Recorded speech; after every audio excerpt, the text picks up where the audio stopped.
오늘부터는 로마서 전체를 강해가 시작이 됩니다. 그러기 전에 전명의 준목을 통해서 메일로 로마서 전체 구조에 관한 내용을 보내드렸으니까 모두 그것을 메일로 받아서 전부 다 읽으시기 바랍니다. 그거 읽고 나서 이것을 들으시기 바랍니다.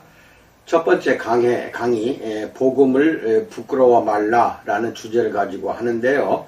먼저 로마서 1장 1절로 17절까지를 오늘 마치겠습니다.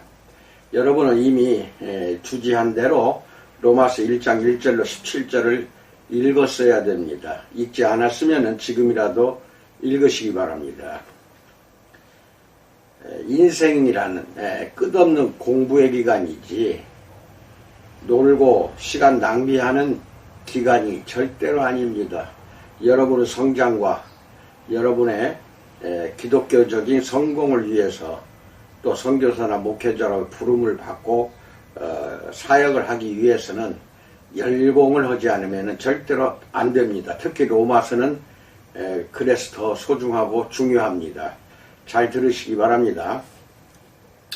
로마서 정수는 복음에 대해 탁월하게 설명하고 있다는 점입니다. 이 서신은 인생과 사역이 복음을 중심으로 이루어진 한 인물이 쓴 것으로서 복음이 삶을 얼마나 크게 변화시키는지를 보여주고 있습니다. 따라서 편지는 시작부터 복음에 관한 이야기로 가득합니다. 첫 번째, 기꺼이 종이 되다에 대해서 알아봅니다. 고대의 다른 편지들처럼 저자는 자신을 소개하면서 편지를 시작을 합니다. 그는 바울입니다. 그는 먼저 그리스도인으로 예수 그리스도의 종입니다. 1절 보세요. 여기서 종이란 문자 그대로 노예, 둘로스입니다. 모든 그리스도인이 그렇듯이 바울에게도 주인이 있습니다. 바울은 그 주인의 권위 아래 있습니다. 둘째, 바울은 사도로 부르심을 받았습니다. 1절. 그는 사도 곧 보내진 자입니다. 스스로 선택하거나 지원한 일이 아닙니다. 그는 그 일에 부름받았습니다. 그는 부활하신 예수님께 직접 그 일을 위임받았고 가르침을 받았습니다. 사도행전 9장 1절로 19절 보세요. 그리스도께서 친히 그에게 가르칠 수 있는 권한을 주셨습니다.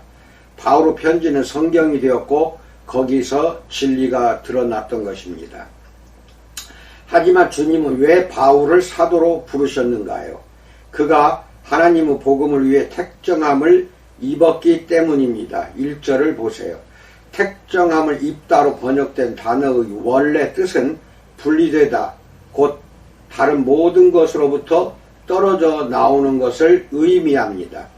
바울은 복음 전파라는 최우선 목표를 위해 택함을 받았던 것입니다. 바울은 평생 복음을 위한 종이 되었지만 그것은 그의 기쁨이기도 했습니다. 9절, 11절, 15절 보세요. 바울에게 이 복음은 너무나 위대해서 기꺼이 자신을 부와 건강, 명예, 친구, 안전 등으로부터 떼어놓을 수가 있었던 것입니다. 두 번째, 복음, 무엇이 아닌 누구에 대해서 알아봅니다. 바울이 기꺼이 종이 되어 영화롭게 하려는 이 복음은 무엇인가요? 복음이 무엇이길래 바울은 이것을 나누기 위해 다른 모든 것을 잃고도 기뻐할 수 있었을까요? 먼저 복음이라는 말의 의미를 살펴봅니다. 복음, 즉 유앙겔로이는 문자 그대로 좋은 전령, good herald입니다. 1세기경 전쟁에서 승리한 황제는 전령, 앙겔로이를 보내서 자신의 승리와 통치권 그리고 평화를 선포했던 것입니다. 한마디로 복음은 선언이자 선포입니다. 복음은 따라야 할 충고가 아니라 이루어진 것에 대한 소식, 그것도 좋은, 즉 유라는 소식입니다. 복음이 바울의 소유가 아니면 그가 복음의 전령이라는 데서 분명히 드러납니다. 복음은 바울에게서 비롯되지 않았고 그도 복음을 자기 손으로 만들어냈다며 권한을 주장하지 않습니다.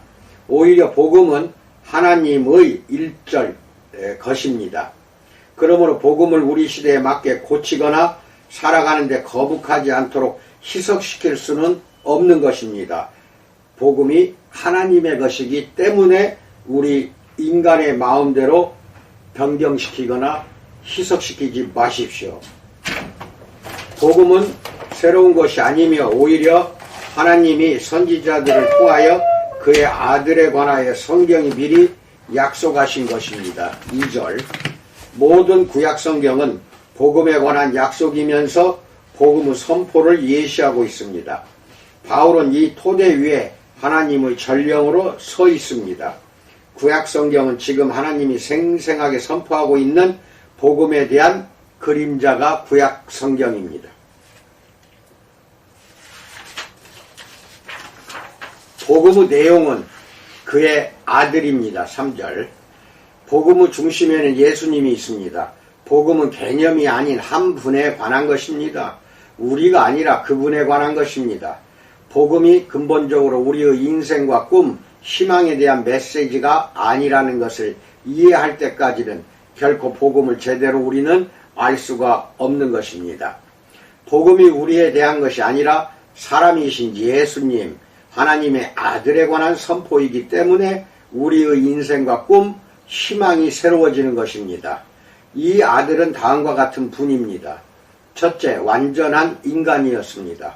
그의 아들에 관하여 말하면 육신으로는 3절. 둘째, 성경의 약속을 성취하신 분이었습니다. 그는 천년 전 이스라엘의 왕이던 다윗의 혈통에서 나셨습니다. 3절. 하나님은 다윗에게 후손 가운데 온 우주의 왕이 태어날 것이라고 약속하셨던 것입니다. 사무엘하 7장 11절로 16절 보세요. 다윗의 통치와 고난, 영광은 많은 부분에서 위대한 후손의 삶을 예시하고 있는 것입니다. 10편, 2편, 22편, 110편 읽으세요. 셋째, 신성을 지니셨습니다.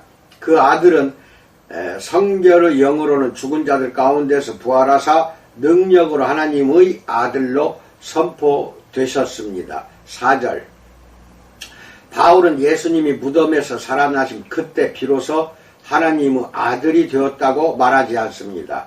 오히려 그는 부활에 대한 위대한 진리를 두 가지로 요약합니다. 먼저 비어있는 무덤은 예수님이 누구신가에 대한 위대한 선포입니다. 예수님의 부활은 그분이 하나님의 아들이라는 데 대한 모든 의심을 날려버립니다. 또 하나 예수님의 부활과 승천은 그를 하나님 오른편에서 통치하게 하시고 에베소서 1장 19절로 22절 보세요. 그에게 빌립보서 2장 9절로 10절에서 이름으로 하나님이 그를 지극히 높여 모든 이름 위에 뛰어난 이름을 주사 하늘에 있는 자들과 땅에 있는 자들과 땅 아래에 있는 자들로 모든 무릎을 예수의 이름에 꿇게 하시고 라고 말합니다. 하나님의 아들은 겸손하게 인간이 되셔서 가난을 맛보시고 사람들의 거절을 견디시고 무력하게 죽음을 당하셨습니다. 그의 부활에서 우리는 그가 하나님의 아들이라는 사실뿐 아니라 이제 통치권을 가진 하나님의 아들임을 봅니다. 사실 바울은 로마서 11장 4절이 끝날 때까지 하나님의 아들을 예수 그리스도 우리 주라고 부르지 않습니다. 예수, 즉 예수스는 하나님이 구해 주실 것이다 라는 의미를 가진 히브리어 이름 예수아 또는 여호수아의 그리스식 이름입니다. 그는 이름 그대로 하나님이 미리 약속하신 2절 모든 것을 이루셨습니다. 하나님은 당신의 백성을 다스리도록 그에게 기름 부으셨습니다. 그러므로 그는 우리 주님 곧 하나님 자신이기도 합니다. 복음은 예수님의 완전한 통치에 대한 선포이면서 우리가 그분을 주님으로 섬기도록 초대하고 있는 것입니다. 세 번째, 믿음에서 흘러나오는 복음의 요청은 무엇인가에 대해서 알아봅니다. 이것은 바울이 선포한 복음입니다. 그는 은혜와 사도의 직분을 받았습니다. 5절, 사도라는 역할과 그것을 성취할 수 있는 능력인 은혜를 받은 것입니다. 그가 맡은 특별한 역할은 모든 이방인들 중에서 믿음의 사람들을 부르는 것입니다. 복음은 하나님의 옛 백성인 유대인들을 위한 것이지만 그렇다고 그들만을 위한 것은 아닙니다. 하나님은 당신의 아들에 관한 메시지를 이방인들에게 전하는 임무를 바울에게 위임하셨습니다. 그는 사도행전 9장 15절에서 주께서 이르시되 가라, 이 사람은 내 이름을 이방인과 임금들과 이스라엘 자손들에게 전하기 위하여 택한 나의 그릇이라고 말씀합니다. 그렇다면 복음의 요청은 무엇인가요? 그것은 그리스도를 믿고 그분께 순종하는 것, 5절, 곧 믿음에서 흘러나오는 순종으로 사는 것입니다. 이것이 어떤 의미인지는 로마서의 나머지 부분들이 설명해 줄 것입니다. 우선 두 가지에 우리는 유념할 필요가 있습니다. 첫째, 바울은 믿음뿐 아니라 순종도 해야지 구원을 받을 수 있다고 이방인들에게 가르치고 있지는 않습니다. 순종은 하나님의 아들인 예수를 전적으로 신뢰하는 마음, 곧 믿음에서 생겨납니다. 믿음에서 흘러나오는 순종은 믿음의 결과이지 구원을 받기 위한 또 다른 조건이 아닙니다. 둘째, 마음으로 진실하게 믿으면 순종하는 삶을 살게 된다는 의미이기도 합니다. 왜냐하면 복음은 성경의 약속처럼 부활하신 예수님이 다스리는 하나님의 나라로 우리를 초대한다는 선포이기 때문입니다. 우리가 왜 초대받아야 하는지, 이 초대가 어떻게 가능한지, 그리고 예수님의 통치를 받는 것이 얼마나 놀라운 일인지에 대해서는 로마서 나머지 부분에서 더 자세히 살펴볼 것입니다. 여기서 중요한 것은 참된 믿음이란 왕 되신 하나님을 믿는 것이고 우리는 그분에게 순종할 의무가 있는 바울과 같은 종이기도 하다는 것입니다. 이 왕을 진정으로 신뢰할 때 비로소 기꺼이 순종하게 됩니다. 16세기의 위대한 종교개혁가 마르틴 루터는 다음과 같이 썼습니다. 우리는 믿음만으로 구원받았다. 하지만 우리를 구원하는 그 믿음은 결코 홀로 있는 것이 아니다라고 말합니다. 그 믿음은 위대하고 기쁘고 의심치 않는 순종을 필히 동반하는 것입니다.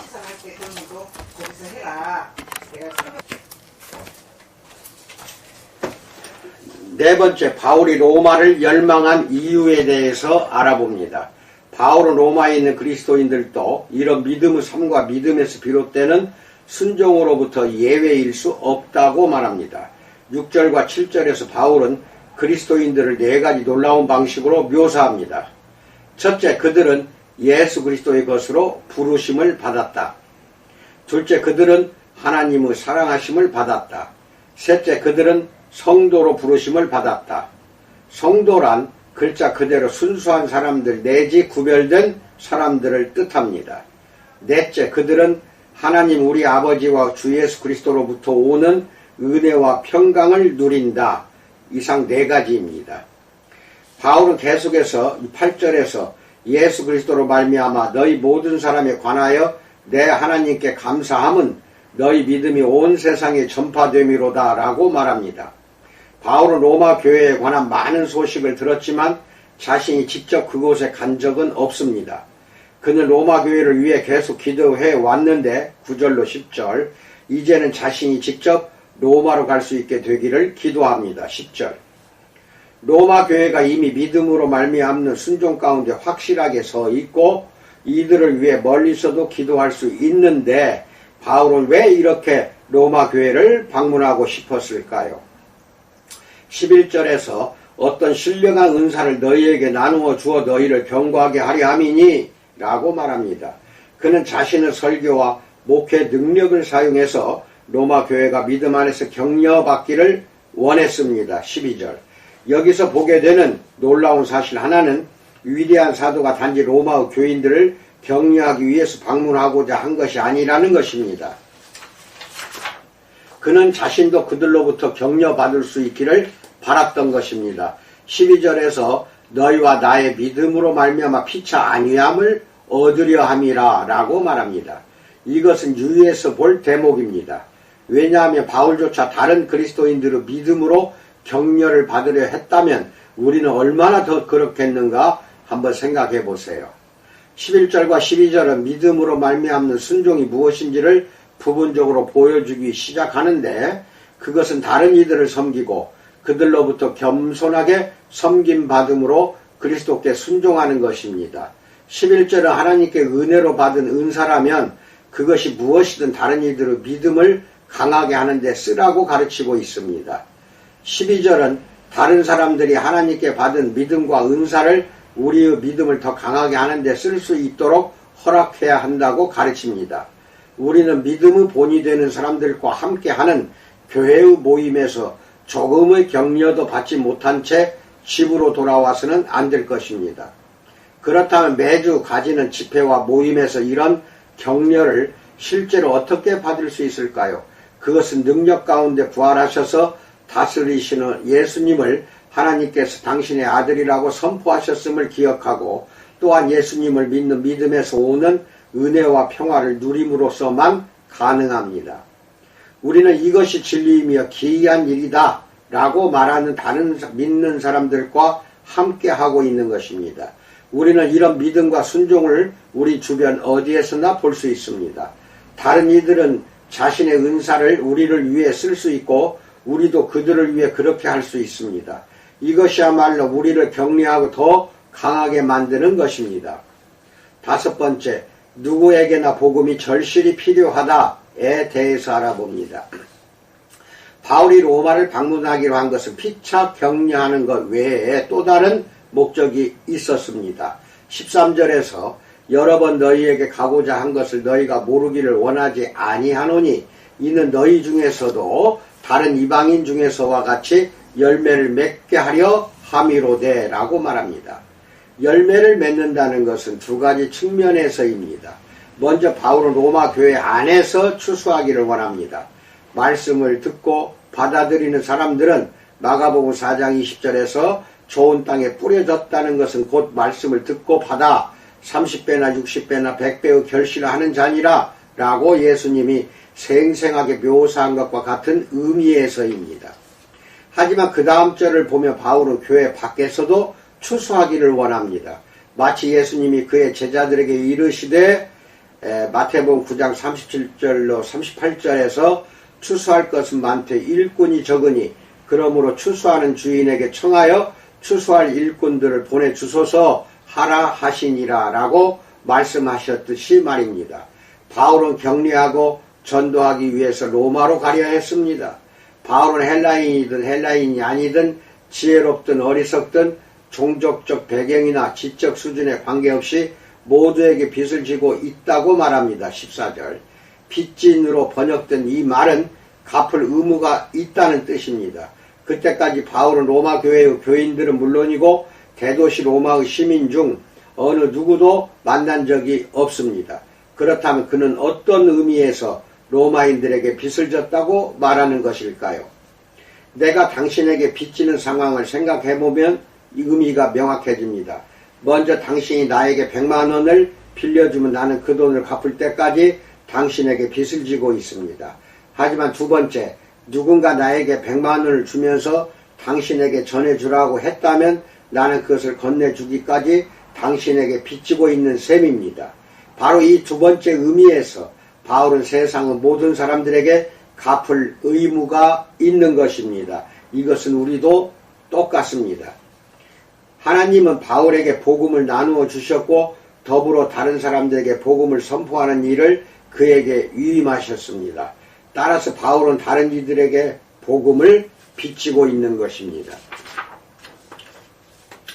14절과 15절을 나란히 놓고 보면 14절과 5절을 나란히 놓고 보면 바울이 왜 복음의 증인이 되고자 했는지 알 수 있습니다. 첫째로 그의 이름을 위해서입니다. 5절. 복음은 예수님을 강력한 구원의 왕으로 선포합니다. 하나님이신 예수님은 영광을 받으셔야 합니다. 십자가에서 죽으시고 부활하신 그분이 영광을 얻고 존귀하게 되는 것은 합당합니다. 그는 우리의 주로 인정받으시고 영광을 받으십니다. 바울이 사람들에게 복음을 말하는 것은 예수님을 위한 것입니다. 둘째로 사람들을 위한 것이기도 합니다. 이 강해의 2부에서는 복음이 누구에게 왜 필요한지를 다룰 것입니다. 하지만 14절만 보아도 바울이 자신의 빚을 갚기 위해서 얼마나 큰 열의로 하나님께 받은 복음을 전하려고 했는지를 알 수 있습니다.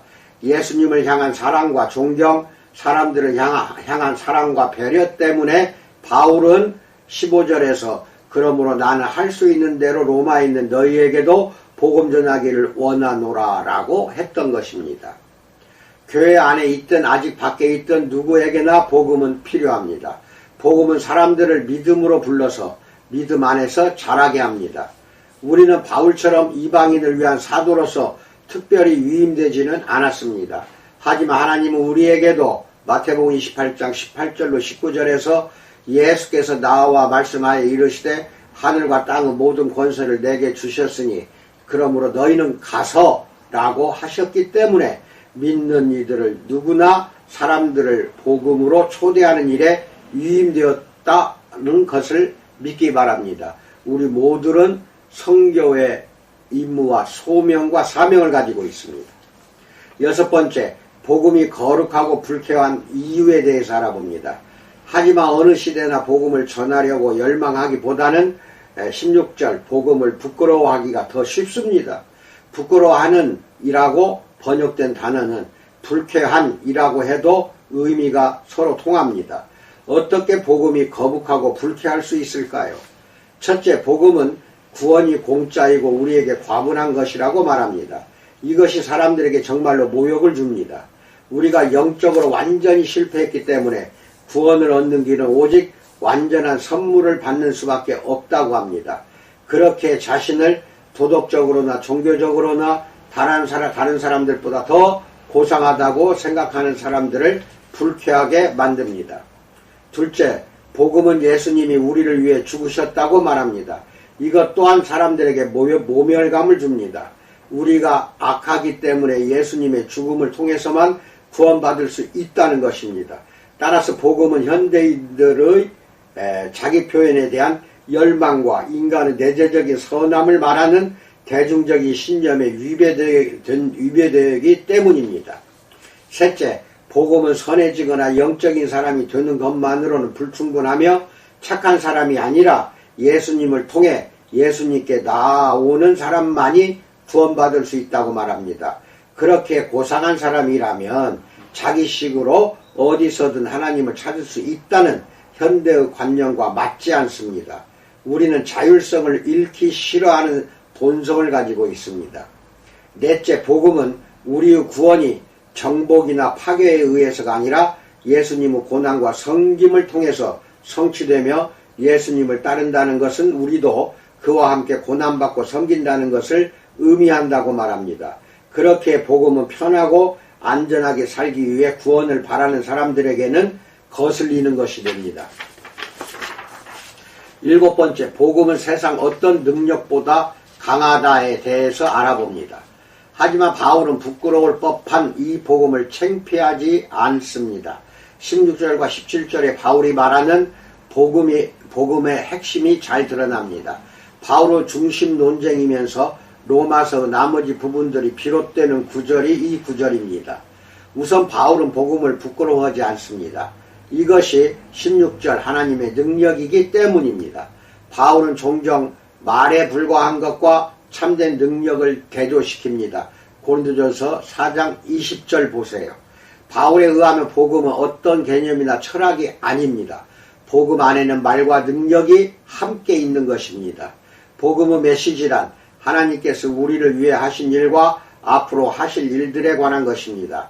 따라서 복음은 능력입니다.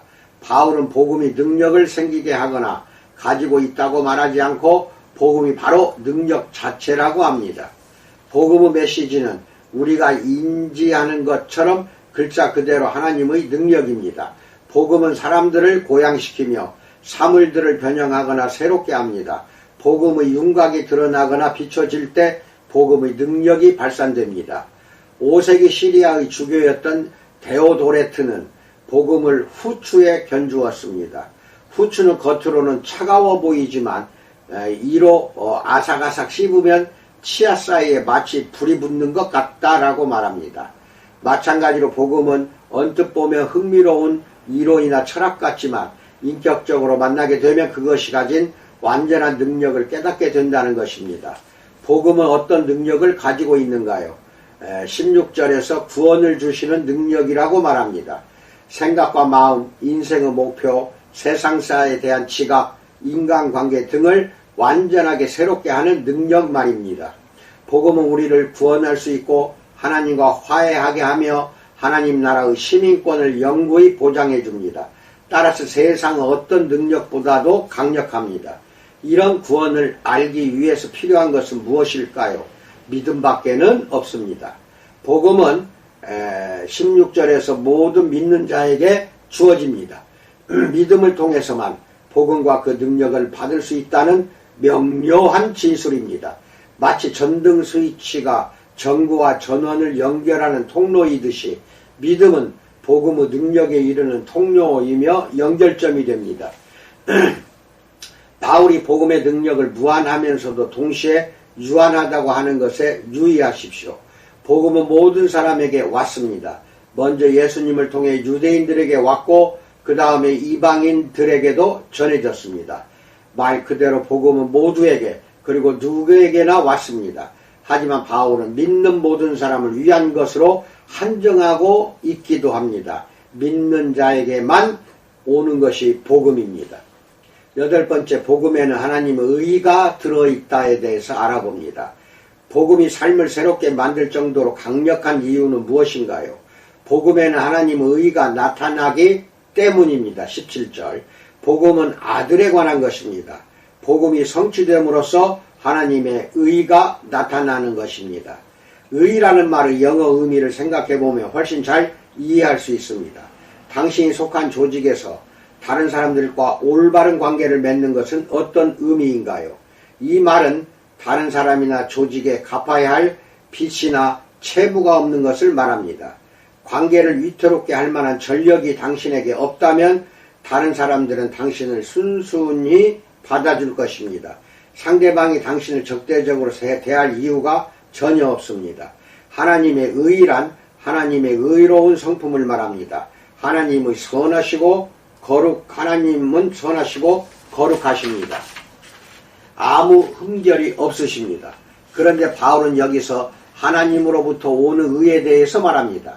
이것은 다른 종교나 철학에서는 찾아볼 수 없는 주장인데 나타난 또는 계시된 이란 말에서 알 수 있듯이 하나님이 당신의 말을 통해 보여주시지 않으면 어느 누구도 그것을 알 수도 찾을 수도 추측할 수도 없다는 의미입니다. 곧 하나님과 올바른 관계를 맺는 것은 하나님이 당신의 아들을 통해 우리에게 허락하실 때 가능한 것입니다. 이것이 17절 중반의 다소 복잡한 말의 의미이기도 합니다. NIV 영어 성경은 처음부터 끝까지 믿음에 의해서라고 번역하는데 그렇게 읽으면 의란 언제나 믿음을 통해서만 받는 것이라는 의미가 됩니다. 믿음에 의해 우리가 의로워지고 난 후에 우리 자신의 선함으로 그 의로움을 유지하는 것이 아니라는 말입니다. 믿음으로 처음부터 끝까지 믿음에 의해서 이걸 잘 기억하세요. ESV 영어 성경은 의란 믿음으로부터 믿음을 위한 것이라고 더 정확하게 번역했는데 존 스토트 목사가 교훈을 잘 설명하고 있습니다. 당신 자신의 약속과 예수 그리스도의 삶과 죽음에 대한 하나님의 신실하심이 항상 먼저 있고 단지 우리는 그것에 반응하는 것에 지나지 않는다라고 말합니다. 거저 용서받는 것 외에도 얼마나 많은 것들이 약속되었는지 깨닫는 것이 중요합니다. 많은 사람들은 예수님이 단지 우리를 용서하기 위해 죽으셨다고 생각합니다. 그가 우리의 죄를 대신 지셨으므로 그를 믿으며 용서를 받는다는 것은 반쪽 구원에 지나지 않습니다. 예수님께서 하신 일이 그것뿐이라면 우리는 과거지사를 청산한 것에 불과할 뿐입니다. 그렇게 되면 공적이나 공로를 쌓아가는 일은 우리 자신이 감당해야 할 몫으로 남습니다. 하지만 바울은 단지 우리가 죄 없다고 선포되었을 뿐 아니라 의롭게 되었다고 말합니다. 예수님의 구원은 용서를 받아서 복음의 행렬과 감옥으로부터 놓여나는 것만을 의미하지는 않습니다. 만약 그렇다면 자유로워져도 자신의 노력으로 세상에서 자신의 길을 만들어가야 하는 상태로 되돌려진 것입니다. 하지만 복음은 예수님이 죽음의 행렬에서 우리를 끄집어내셔서 우리의 목에 성도라는 영예의 메달을 수여하셨다고 말합니다. 마치 우리 자신이 엄청난 일을 이룬 것 마냥 영웅 대접을 받는 것입니다. 9번째, 믿음으로 살지 않는다면에 대해서 알아봅니다. 이 문제에 관련해서 바울은 항상 어떻게 의로워졌는지에 대해서 말합니다. 로마서 4장에서 더 자세히 다룹니다. 17절에 보면 하박국 2장 4절을 인용하여 기록된 바 의인은 믿음으로 살리라 라고 말합니다. 바울이 뜻하는 바를 알기 위해서는 그리스도인을 비롯하여 사람들이 믿음으로 살지 않는다면 어떻게 될지 생각해 보는 것이 큰 도움이 됩니다. 모든 죄와 문제의 뿌리에는 불신앙과 복음에 대한 거부가 존재합니다. 도덕적이든 비도덕적이든 상관없이 스스로의 힘으로 자신을 구원하려고 하는 사람은 복음을 거부합니다. 첫째, 방탕한 사람들이 하나님과 신앙을 거부하는 경우입니다. 이때 그들은 자신들의 죄가 너무 크기 때문에 예수 그리스도를 통해서 구원받을 수 있다는 사실을 거부하는 것과 같습니다. 둘째, 도덕적인 사람이 종교와 도덕을 받아들이고 즉 자신들이 그 기준대로 살지 못하여 불안하거나 혹은 즉 기준대로 산다고 자만하는 경우입니다. 이런 불안이나 자만은 자신들의 죄가 너무 크기 때문에 오직 예수 그리스도를 통해서만 구원받을 수 있다는 복음을 거부하는 것과 같습니다. 셋째, 자기 자신이 아니라 오직 예수님만이 자신을 구원할 수 있다는 사실을 망각하면 그리스도인 역시 죄를 짓게 됩니다. 은혜로만 구원받았다는 사실을 잊었기 때문에 자신이 비참하게 느껴집니다. 그런데도 어떻게 은혜를 거부할 수 있겠는가요? 실패에 대한 두려움으로 자신을 몰아붙이거나 이미 실패했기 때문에 의기소침하다면 자신의 힘으로는 의롭게 될 수 없고 하나님이 보시기에 우리가 이미 의롭게 되었다는 사실을 잊어버린 것입니다. 복음은 항상 사람들을 거북하게 할 것입니다. 왜냐하면 사람들 안에 스스로는 충족시키지 못하는 결핍이 있다고 폭로하기 때문입니다. 따라서 우리는 항상 복음을 부끄러워하게 되는 유혹을 받습니다. 우리는 복음이 하나님의 능력이라는 것을 상기할 필요가 있습니다. 복음을 통해 하나님의 의가 드러나서 우리가 그 의를 받을 수 있다는 사실을 기억해야 합니다. 이것은 복음을 나누는 우리의 태도를 근본적으로 바꿉니다. 부끄러워하는 태도의 반대는 순순히 받아들이는 정도가 아니라 열망하는 것입니다. 우리가 복음의 진리와 경의와 능력을 의무감이 아니라 진실한 사랑으로 그분의 이름을 위해서 전하고 싶을 그때 우리는 비로소 복음을 열망하게 되는 것입니다. 이상입니다. 내일은 로마서 1장 18절로 32절 합니다. 꼭 읽어보고 들으셔야 이해가 되는 것이니까 로마서 1장 18절로 32절 읽고 나서 내일 영상을 들으시기 바랍니다. 이상입니다. 오늘 하루도 우리 주님이 주신 은혜 속에서 풍성한 복을 누리기를 주님의 이름으로 축원드립니다. 감사합니다.